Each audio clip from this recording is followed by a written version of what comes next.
Voilà, je vais entrer dans le vif pour avancer avec notre propos.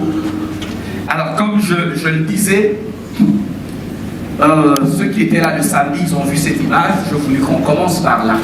Il y a deux dernières images avec lesquelles on a fini. Je voudrais qu'on commence par là. Tout à l'heure, vous avez écouté l'histoire de José. C'est vrai qu'il ne peut pas entrer en détail. Et puis, il y a d'autres épisodes. On ne peut pas dire ça devant sa femme. Comment il était tombé malade pour épuiser. Donc, quand vous viendrez dans d'autres circonstances, je vais vous raconter. Mais la vie n'est pas une ligne droite. Ça, c'est quelque chose que vous devez savoir. La vie est zigzag, deux fois par nos choix, deux fois par des choses qui s'imposent à nous. Christelle, que vous voyez, elle a un parcours assez... Elle était Miss, elle était... Voilà, donc elle a essayé un peu de tout. Parce que quand on a des talents, il faut aussi savourer. Donc, et elle a trouvé finalement son créneau et les cœurs qui est là pour les autres, c'est ce qui est très très important. Alors, la vie n'est pas une ligne droite. Un peu comme un crayon. Vous savez très bien, vous avez des petites sœurs, certains sont parents ici. L'enfant, quand un crayon se brise comme ça, c'est tout un deuil. Oh, mon crayon. C'est généralement ça l'image que nous avons de la vie. Combien de fois nos crayons se sont brisés?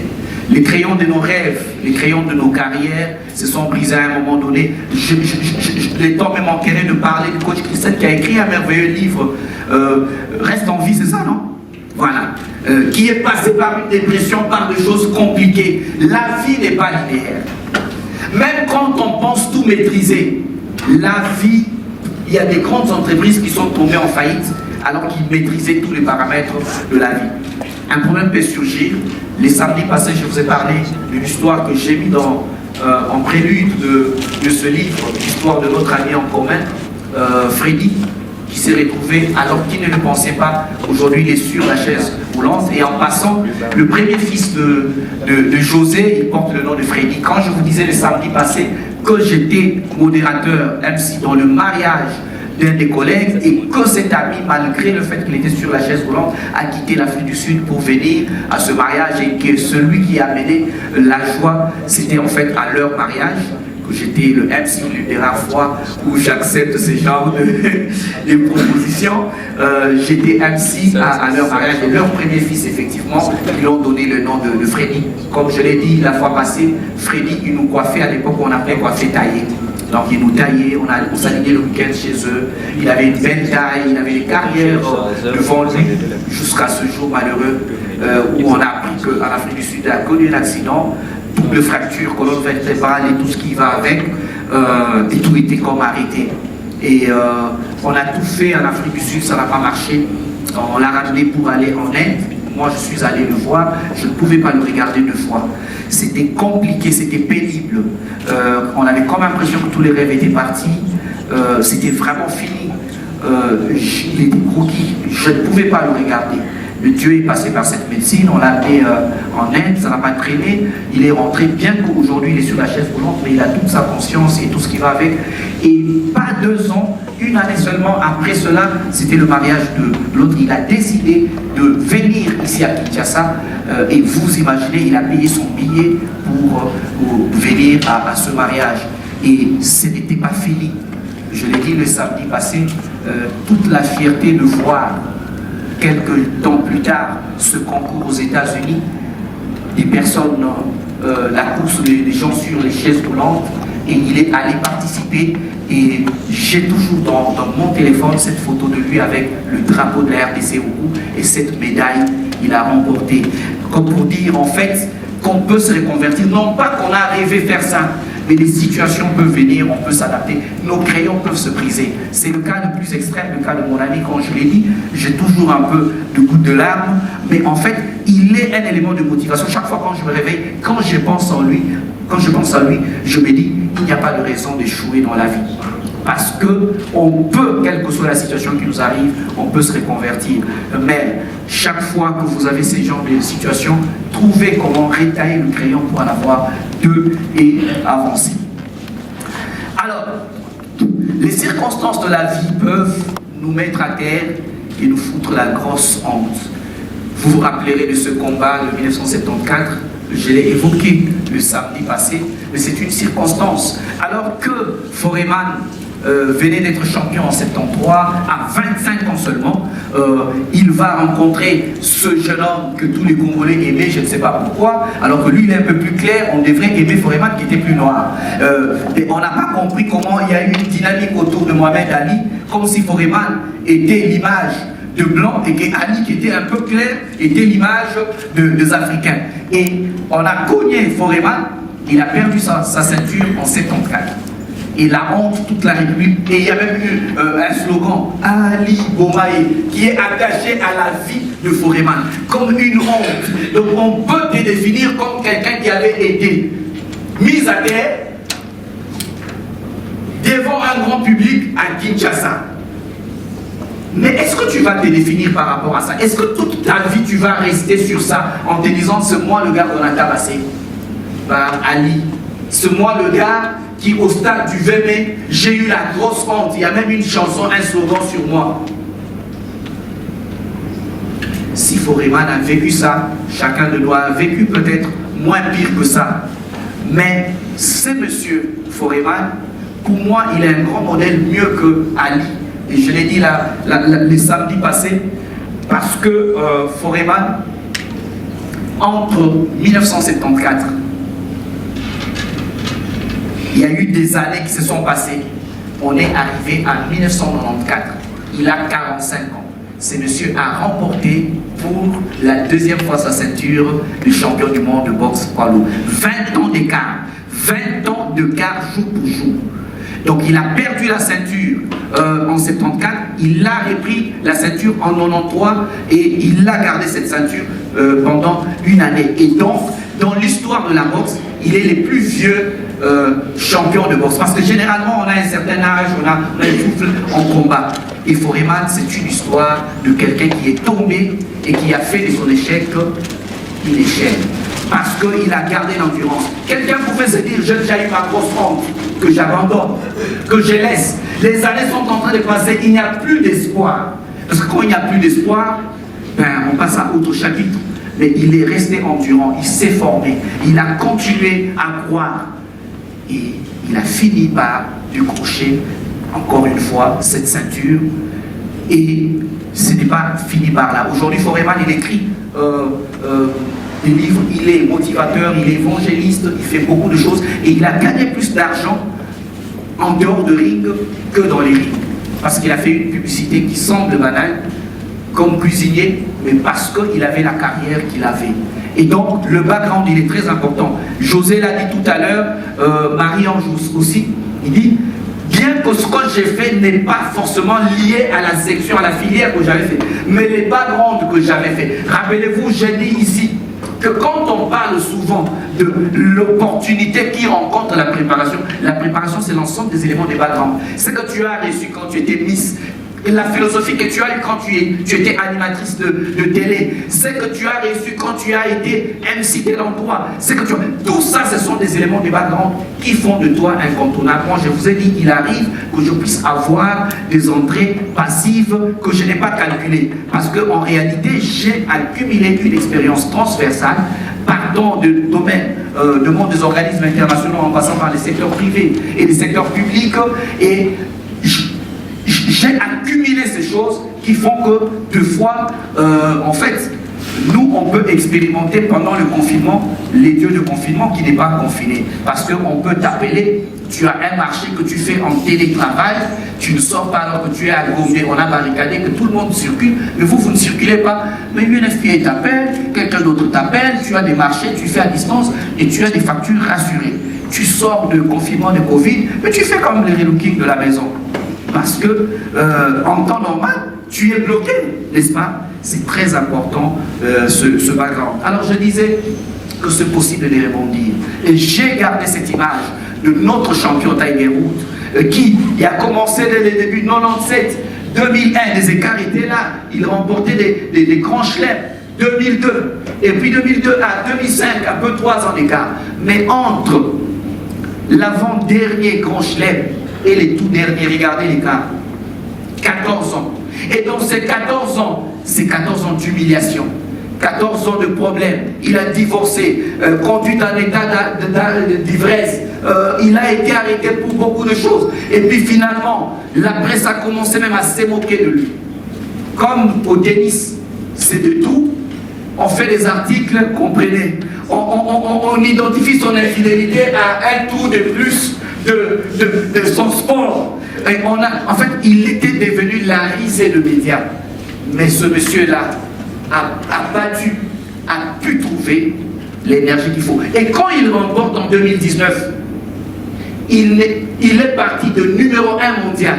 Le joueur le mieux payé, les sportifs les mieux payés du monde. Il était numéro 1 mondial dans son sport. Il est devenu 1467e joueur au monde. Quand il remporte. Donc quand le championnat commence, il est 1467e joueur au monde. Il n'est plus le numéro 1 qu'il était. Mais le tournoi commence. Dans ce tournoi, le 1467e joueur là remporte ce grand chelem et il porte sa 13e veste verte dans ce parcours. Et même le Barack Obama, les Trump, les gens ont tweeté. C'est l'un des comebacks les plus historiques dans le domaine du sport avec Tiger Woods. Tu peux rebondir. Est-ce qu'il est arrivé que tu sois abattu, que tu te dises que ça ne marche plus? Que tu te dises que je suis fatigué, j'ai tout essayé, ça ne marche pas. Est-ce qu'il t'est arrivé de rester nostalgique de tes victoires d'il y a 10 ans? Des distinctions de l'université, alors que dans la vie tu ne distingues pas? Est-ce que tu es resté nostalgique de tes performances d'hier? C'est toujours possible de rebondir. C'est toujours possible de rebondir. Et même d'écrire une nouvelle page d'histoire comme l'a fait Foreman. J'ai ce livre à la maison, je l'ai lu, il m'a beaucoup challengé. Un livre pratique. Un livre merveilleux. Il a joué avec le mot, il a pris son concept de la boxe pour l'amener dans l'entrepreneuriat. Knockout entrepreneur. Knockout, c'est KO. Quand vous entendez dans la boxe, on dit KO, c'est ces mots ici. K et O. KO signifie knockout. Hein, pour ceux qui ne connaissaient pas. Culture générale. Alors, tu peux écrire une nouvelle page d'histoire. D'où il faut, et vous comprendrez pourquoi j'ai mis ce gars que j'aime beaucoup. Il me challenge 2 fois, il me fait pleurer. Pourquoi? Parce qu'il est de même génération que toi. Mais il fait des millions, il fait des conférences avec des millions de personnes. Et pourtant, il n'a rien que toi et moi nous avons. Il est né sans bras et sans jambes. Nick Vujicic. Il fait des grandes conférences, il a écrit des livres, il est best-seller. Il est né en 1982, ce gars. Il est marié, il a une merveilleuse femme. Très jolie. Mais lui n'a pas de bras. Et puis ils ont 2 enfants. 3 enfants. Il n'a pas de bras, il n'a pas de jambes. L'épreuve, c'est de trouver la raison de ton existence. Parce que quand tu écoutes son témoignage, il est en train de demander à Dieu pourquoi Dieu est injuste de l'avoir créé comme ça. Pourquoi ça peut être comme ça? Donc aujourd'hui, il a la joie de vivre. Et si tu regardes, cette photo-là est prise un peu dans l'eau. Parce qu'il a appris à apprécier ce qu'il est. À apprécier ce qu'il est. C'est aller chercher sur Internet, vous pouvez taper pour ceux qui ne les connaissaient pas, nous avons dit, ici c'est la culture générale aussi. Vous apprenez des choses, vous sortez sans vous abrutir, au lieu de prendre, de remplir des formulaires pour aller à Brazza. Ici vous pouvez apprendre des choses qui vous équipent comme il se doit. D'où il faut, comme lors à l'épreuve du feu, développer la mentalité de résilience pour prier. Parce qu'au-delà de tout ce qui nous arrive, de toutes les façons, si tu ne passes pas par l'épreuve de feu, tu ne peux pas révéler le vrai champion qui est en toi. Parce qu'en fait, il a dit peut-être que c'est trop facile quand maintenant il raconte ça. Mais le vivre, je l'ai vu après avoir épuisé. Il est passé dans mon petit studio de l'époque où j'étais sur Mont des Arts. Je le regardais, mais je ne le sentais pas. Je dis, mais c'est l'hypose. Vous sentez qu'il était abattu. Le gars qui est juré quelque part devenir ingénieur, le gars qui avait toujours fait des très bons points, qui maîtrisait les mathématiques, et il est pris à l'université. Et il doit recommencer. Moi, c'est trop facile parce que je cherchais à aller en Europe, j'ai perdu du temps, j'ai perdu de l'argent et tout ça. Mais lui, il étudiait, mais il échoue. Lui qui a toujours réussi, il échoue. le mot échec est devenu collé à lui, qui n'avait jamais connu cela. Et comment vivre ça? Quand il est parti pour prendre cette inscription à l'IBTP, et quand il doutait, c'est pas évident. Et il faut avoir la mentalité. Et même cette mentalité-là, c'est pas une baguette magique. Mais je suis convaincu que dans chacun de nous, il y a cette petite flamme que l'on peut ressusciter parce qu'on n'est pas né pour être écrasé. Quel que soit ce à quoi on passe, il faudrait à un moment ou un autre savoir se relever. Coach Christian qui a écrit « Reste en vie » te racontera comment il voulait mettre fin à sa vie. Mais il a une fille. Il regardait sa fille. Il se disait, mais pourquoi je dois mettre fin à la vie? Et il disait, c'était comme si sa fille commençait à lui parler. Et chaque soir, quand il revient, il voit sa fille venir.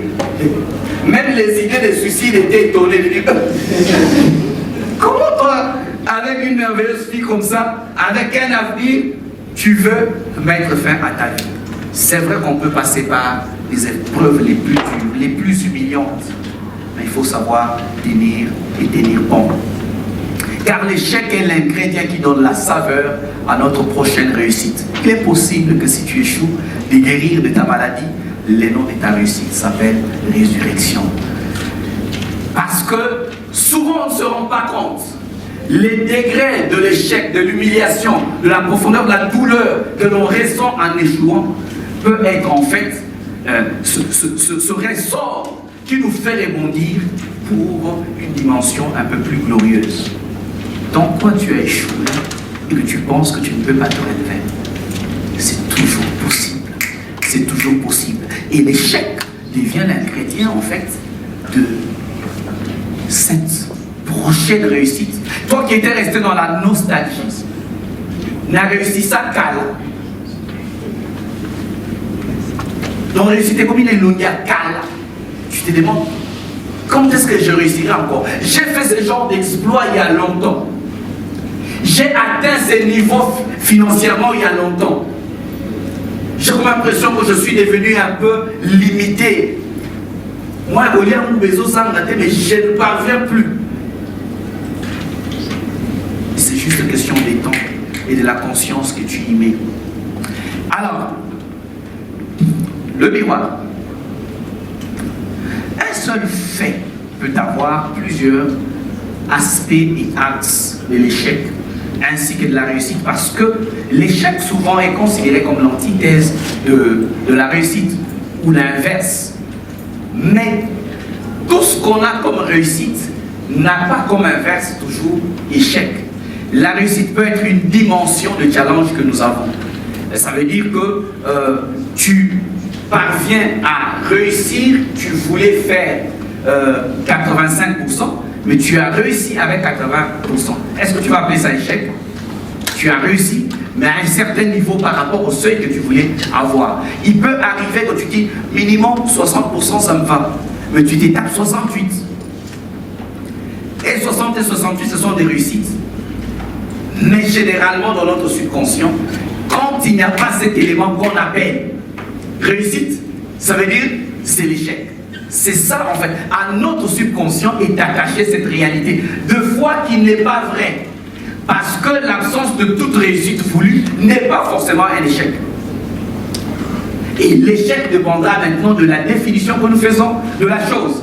Et c'est comme ça que je vais prendre un exemple qui est beaucoup plus didactique. Alors, je disais, la réussite peut être selon les angles de vue, le fond, la forme, la qualité de l'organisation, les contenus, les objectifs commerciaux, la gestion d'image, de marque, la fierté personnelle, sur un seul fait. Et le fait que j'ai choisi, c'est ce fait. Alors, j'ai discuté avec mon équipe. Miroir. J'ai discuté avec mon équipe et on en riait. On a organisé 2 journées de valeur ajoutée.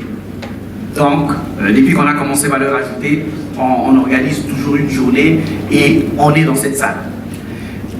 On vient de faire une très grande salle qui avoisine près de 1000 personnes. Et on vient dans cette salle qui a environ 160 personnes. Et les photographes doivent faire cet effort que les photographes ont souvent l'habitude de faire. C'est-à-dire quand la salle n'est pas pleine, les photographes maintenant ils deviennent professionnels des rognages. Ils prennent un angle où ils doivent prendre des photos de manière à ne pas déranger l'image. Vous comprenez? Une seule activité, ok? Dans cette activité, le fait que nous n'avons pas rempli toutes ces chaises peut être vu comme un échec, n'est-ce pas? Un aspect de choses. Mais dans cette activité, nous l'avons organisée pour la première fois et en présentiel et en multiplex avec des gens qui ont payé. Et ça ne s'est jamais fait au Congo, hein. Conférence payante. Les gens sont en présentiel, les gens sont au Canada, les gens sont aux États-Unis, les gens sont au Burkina Faso, les gens sont en Bujimaï, au Bandundu, dans le Katanga, en train de suivre, qui ont payé. Et ça, en fait, c'est didactique. Et quand c'est didactique, c'est une réussite sur cet aspect-là, n'est-ce pas? Sur l'aspect du contenu, ben là, c'est vous qui allez donner des points. Sur l'aspect du contenu. C'est un aspect de réussite et d'échec aussi. Sur l'aspect de la qualité de l'organisation. Moi, ma valeur ajoutée à ma lettre, ma lettre. On a le micro, on a bandane, ma lettre. Au lieu de dire ma lettre. Alors, donc, sur cet aspect-là, mais aussi sur l'aspect de la primauté. Parce que, il faut le dire, cette salle n'est même pas encore inaugurée. Les bâtiments vont être inaugurés en septembre. Et puis j'ai même entendu qu'ils vont faire en octobre. Donc on a fait le premier dans cette salle. Donc on a ici, c'est là. En fait, un seul événement, comme je le disais, peut avoir plusieurs différents aspects. Et sur les objectifs commerciaux, nous n'avons pas fait de perte. En tout cas, on a vendu les billets. C'est comme je le disais les samedis passés. Comment autant de gens peuvent avoir, entre autres profits, peuvent avoir payé leur billet à $100, on fait payer $100, comme les autres bandits même qui étaient ici, ils ont payé. Mais ils ne viennent pas. C'est-à-dire qu'au cours d'ici là, sur les objectifs commerciaux, parce que cette salle, on a dépensé 1600 balles. 800 par journée. Ah oui. Souvent les gens, pourquoi les conférences sont payantes? C'est 1600 balles qu'on a payé. Donc c'est sorti de ma bouche, parce que ce n'était pas un bailleur de fonds. Et on avait dit, pas des histoires de sponsors ou non, des panneaux, on va le faire pour voir quelle est notre capacité à faire de choses et trucs. Sur le plan, sur les objectifs commerciaux. Et tous les prestataires savent qu'on n'est pas resté avec la dette de quelqu'un. N'est-ce pas l'artiste qui a fait? Elle est où Belféni? Voilà, il faut qu'on voit que c'est toi qui fais ça. Valeur ajoutée des shoppers là, les gros là, près de 1 mètre là, c'est toujours toi. Ça c'est congolais, ça ne vient pas des États-Unis. Est-ce que tu peux t'élever comme ça, on t'applaudit? C'est elle qui fait ça. J'ai payé tout, non? Il faut le dire. Donc, et là, mais bon, continuons.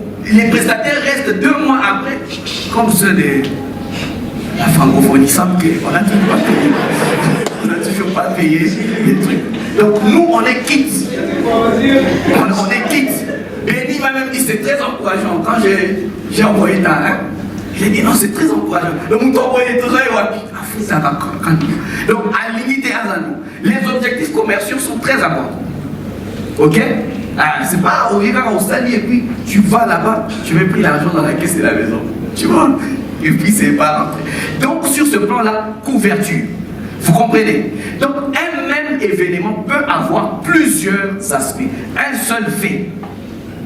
Dans un seul fait, tout dépend de l'angle des vues. Mais il y a aussi la fierté personnelle. Si la fierté personnelle est touchée, ça peut être échec, mais les gens ne savent pas que c'est l'échec. Mais toi-même, tu dis, oh, c'est un échec pour moi. Ah, mais ça m'a ça à la stade. Mais quand aïe,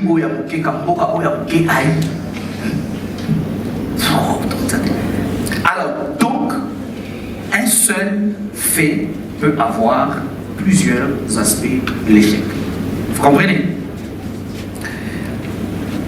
Et c'est comme ça que j'avais mis, et j'avais fait exprès de mettre cette photo qui a été faite par Béni sous cet angle. Alors, parce qu'on en parle,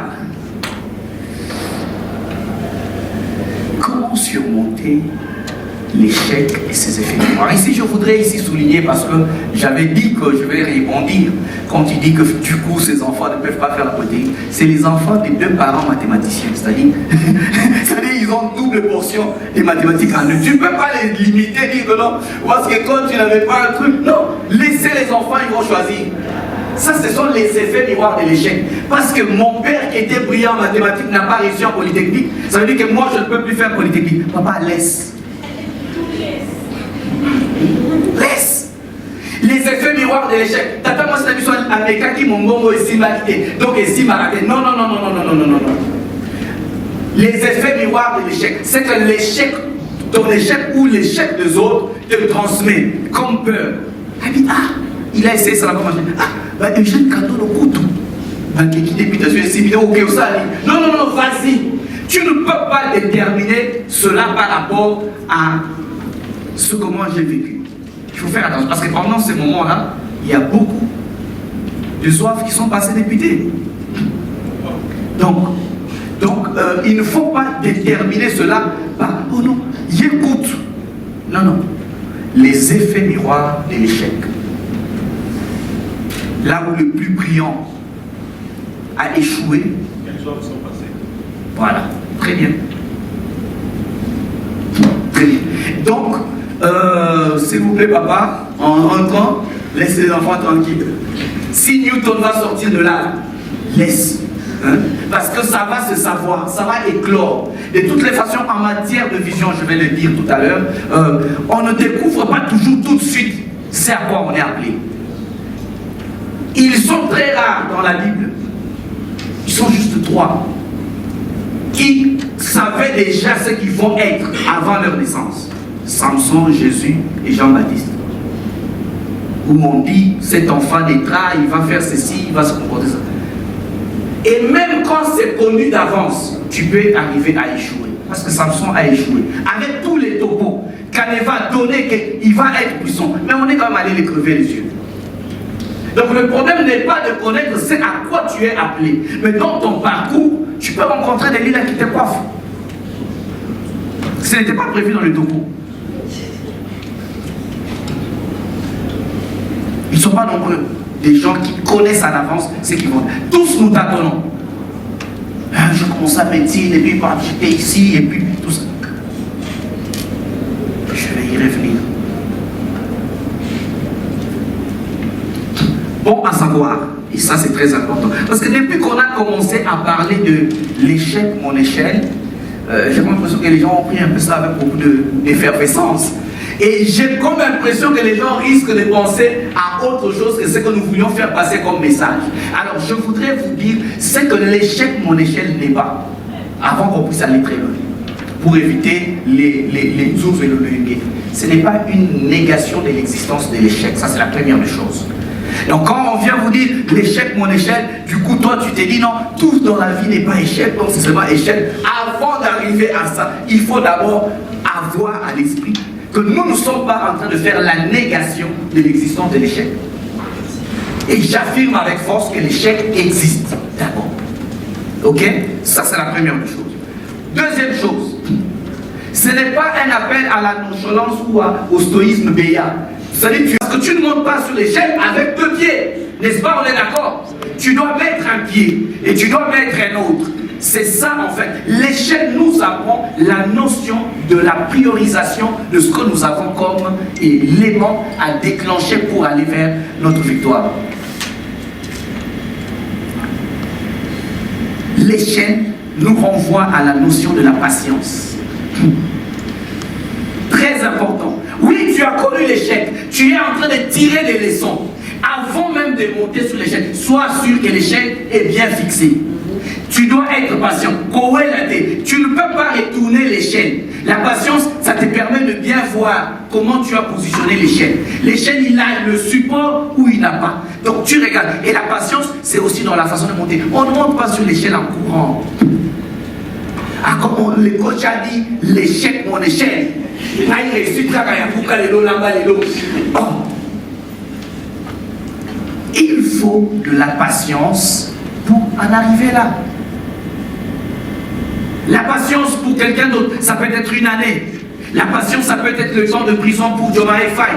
La patience, ça peut être les temps entre cet échec au primaire de sénatorial jusqu'à devenir ce candidat. Trouver les bons créneaux. Parce que le bon créneau, Obama le trouve quand? C'est lors de l'investiture, lors des primaires des démocrates où on devait investir John Kerry. Et Obama prend parole. Il est parmi les gens qui doivent prendre parole pour les démocrates. Le but a été bien fait et il prend parole. Il n'y a jamais eu un beau discours de toute sa vie, comme le discours qu'Obama fait ce jour-là. En fait, c'est le discours qui les révèle. En fait, celui qu'on investissait comme président n'avait pas des mots. Obama profite en fait de faire le grand oral. C'était comme si c'était la fin de sa vie. Et ça les rend incontournables. Ça les rend incontournables. On l'a vu d'ailleurs la semaine passée, quand on devrait investir Kamala. Il y a eu plusieurs discours, les gens sont passés. Mais quand les deux Obama sont passés, et c'est Michel qui passe avant Barack. Et c'est elle qui va maintenant présenter Barack pour que Barack vienne parler. Déjà, le discours de Michel a été ovationné comme jamais tous ceux qui sont passés avant. Et quand Obama parle, les commentateurs français disent qu'il parle comme un pasteur. Et c'était électrisé. C'était devant 40 000 personnes. Et jamais, dans l'histoire des congrès républicains, on n'a jamais vécu ça. Et donc, comment tu t'apprêtes pour saisir cette occasion de ton discours? Comment tu t'apprêtes pour saisir cette occasion de ton marché? Comment tu te prépares avec patience pour ce grand rendez-vous, pour monter sur ton échelle?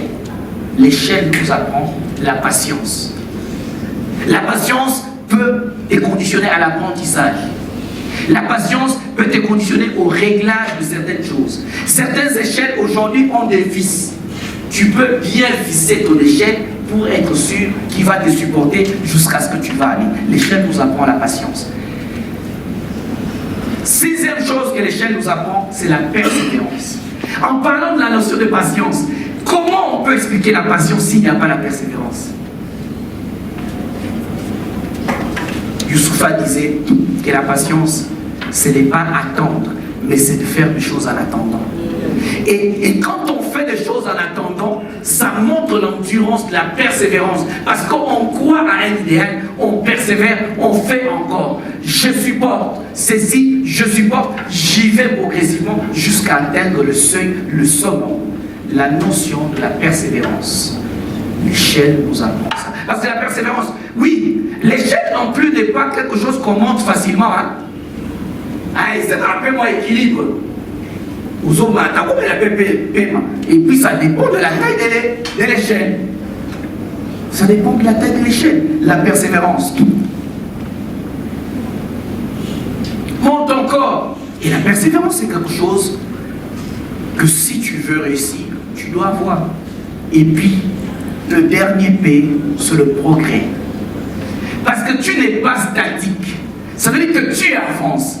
Sur l'échelle, avant même d'atteindre ton objectif final, l'échelle te donne déjà l'élan de progrès. Le 7P que l'échelle nous enseigne. Je voulus, convenant ce soir, que vous n'entendiez pas des histoires qui sont racontées dans des livres des Américains, mais que vous puissiez avoir une sauce made in Congo, mais qui n'a jamais été entendue à un endroit, parce que c'est possible que nous puissions sortir de choses que les autres n'ont jamais imaginées, qui n'ont jamais été écrites dans d'autres livres. Et c'est faisable ici.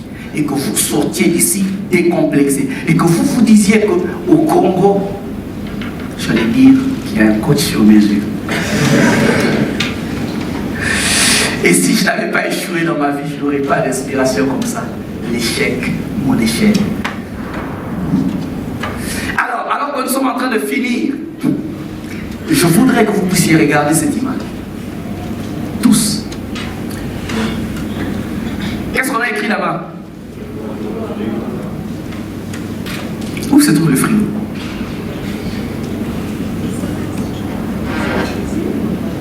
Hein?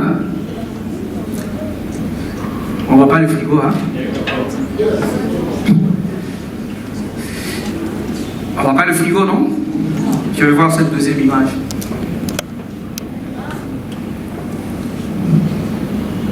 Moi-même, il m'avait fallu 5 minutes pour trouver le frigo. Il est toujours sur cette image. Et il est même sur cette image. Il est là, hein? Vous avez vu le frigo maintenant? Oui. Qui avait vu le frigo avant? À part docteur. Qui a vu le frigo maintenant? Jusqu'alors, il est là. En fait, le frigo est là. Et ça, c'est le flanc du frigo. Ça, c'est la partie supérieure du frigo. Ça, c'est l'effet miroir des autres éléments qui sont là, qui se font voir dans le frigo. Vous avez vu le frigo maintenant? Est-ce que vous pouvez applaudir pour tout le monde?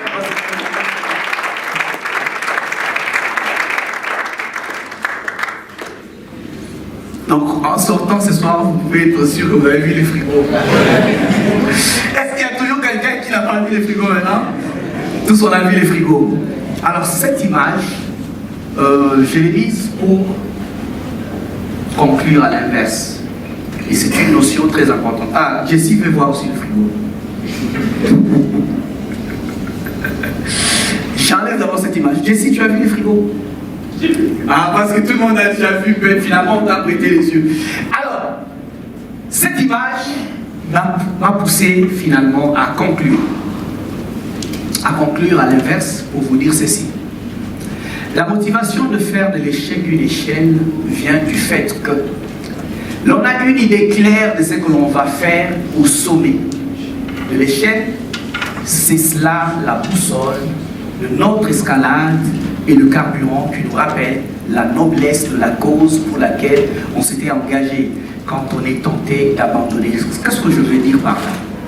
Il faut commencer par cerner l'objectif pour lequel vous montez sur l'échelle. Une chose est de se dire que l'échec, c'est mon échelle. Ça fait beau, c'est une belle phrase. Mais l'échelle, tu veux aller où?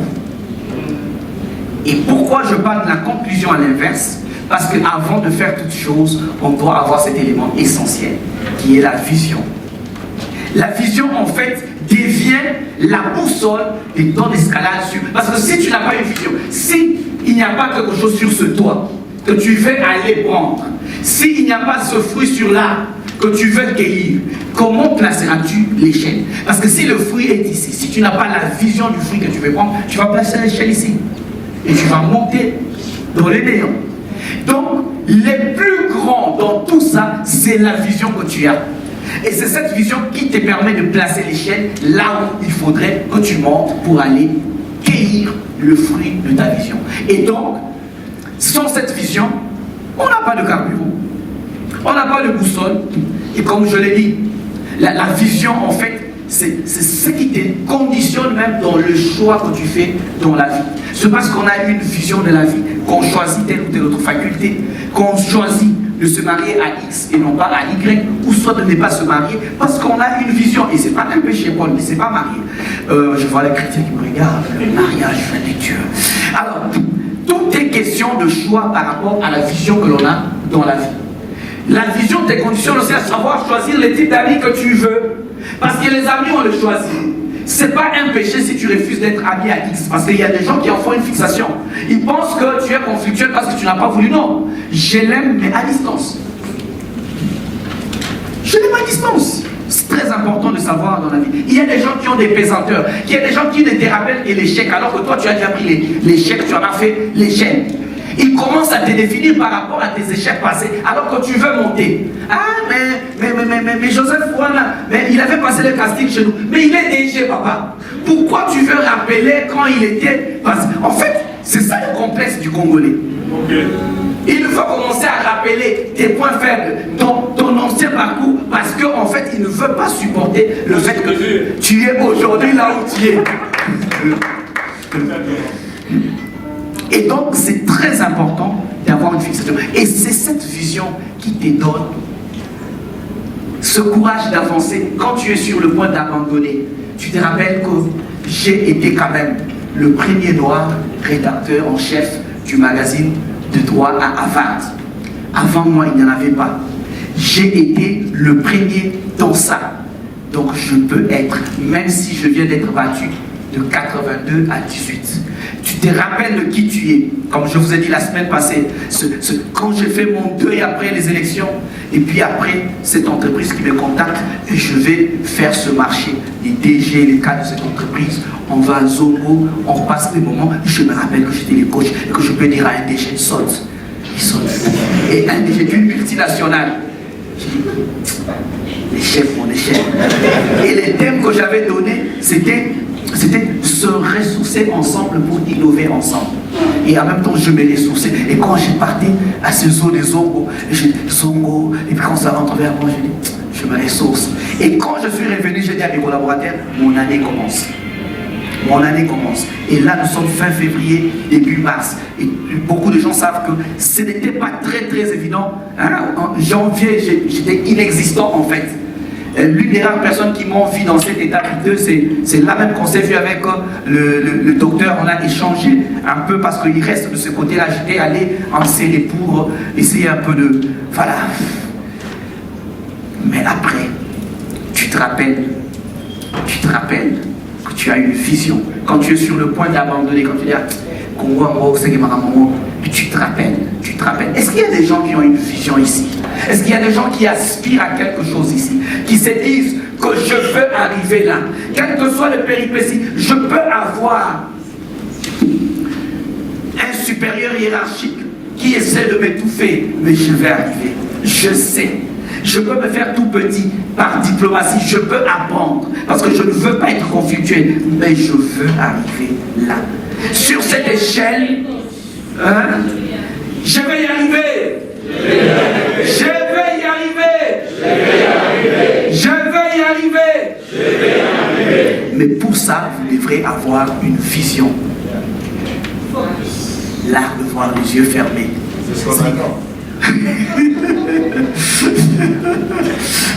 Et même quand tu patauges, tu sais visualiser cela.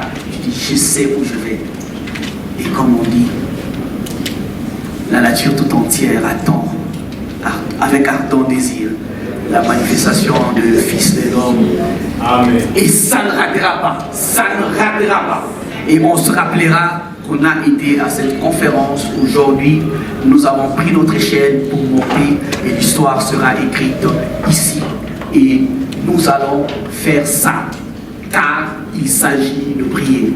Peu importe à quel point tu es brisé, prie. Prions encore.